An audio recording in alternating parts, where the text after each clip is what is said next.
অল্প বয়সে কাউকে পাওয়ার আশায় নিজের জীবনটা নষ্ট করো না। তুমি নিজের মতো করে তোমার জীবন সাজাও। সময় বলে দেবে তুমি কার হবে আর কে তোমার হবে।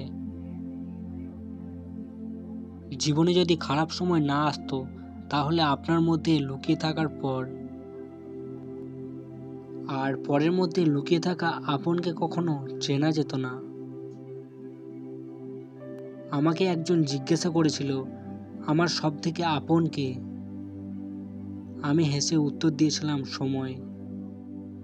কারণ সময় ঠিক থাকলে সবাই আপন, আর সময় খারাপ থাকলে কেউ আপন নয়। খারাপ সময় হলো এমন একটা আয়না যা আপনাকে অন্যের আসল চেহারা দেখিয়ে দেবে। আর ভালো সময় হলো বৃষ্টির মতো যা সূর্যের গরমকেও আটকে দেবে। আপন ভেবে কাউকে মনের সব কথা বলো না। এমন এক সময় আসবে সে তোমাকে তোমার কথা দিয়ে আঘাত করবে, যার কষ্ট তুমি সইতে পারবে না। জলে নামলে যেমন সাঁতার শেখা যায় না, তেমনি জীবনে খারাপ সময় না আসলে মানুষ চেনা যায় না। সময় সব সময় একইভাবে থাকে না। তোমার খারাপ সময় তোমাকে উঠে দাঁড়াতে হবে। না পারলে বাকিরা সবাই দাঁড়িয়ে দাঁড়িয়ে মজা দেখতো, কেউ তোমাকে সাহায্য করবে না। কারো কাছে থেকে জোর করে সময় পাওয়া যায় না। যার ইচ্ছে থাকবে সে শত ব্যস্ততার মাঝেও একটু সময় দেবে। সময় তাকে দাও যে সময়ে মূল্য বোঝে। সম্পর্ক তার সাথে রাখো যে তোমার গুরুত্ব বোঝে। বৃষ্টি না এলে বোঝা যায় না ছাতার কোথায় কোথায় ছিদ্র আছে,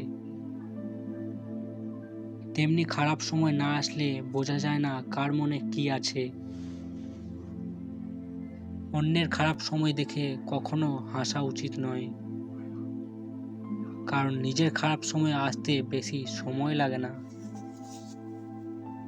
যখন তুমি কাউকে গুরুত্ব দাও তখন সে ভাবে তুমি সব সময় ফ্রি থাকো, কিন্তু সে এটা বোঝে না যে তুমি তার জন্য নিজেকে সব সময় ফ্রি করে রাখো। আজ হয়তো সময়টা খারাপ ছিল, কিন্তু সারা জীবন থাকবে না। তবে আজ যাদের চিনে নিলাম তাদের সারা জীবন মনে থাকবে। সময় কখনো দুঃখ কষ্টগুলোকে ভুলিয়ে দেয় না, সময় দুঃখ কষ্টগুলোকে মানিয়ে নেওয়া শেখায়।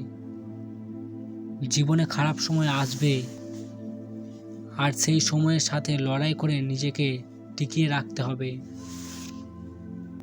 কারো পছন্দ হওয়াটা খুব সহজ, কিন্তু সব সময় পছন্দ হয়ে থাকাটা খুব কঠিন। একটা কথা কি জানো তো, সময়ের বাণ খুব তীব্র, কারণ এই সময়ও আপনাকে অনেক কঠিন সত্য ঘটনার মুখোমুখি দাঁড় করিয়ে দেয়। খারাপ সময় জীবনের সবচেয়ে বেশি এবং সবচেয়ে গুরুত্বপূর্ণ শিক্ষা দেয়। ভালো সময় নিজের থেকে আসে না, অনেকগুলো খারাপ দিনের সাথে লড়াই করে তাকে আনতে হয়। ভিডিওটি এখনো শেষ হয়নি, এটা ছিল পার্ট 1। যদি পার্ট 2 দেখতে চাও অবশ্যই একটা কমেন্ট করে যাও, চ্যানেলটিকে সাবস্ক্রাইব করে পাশে থাকো।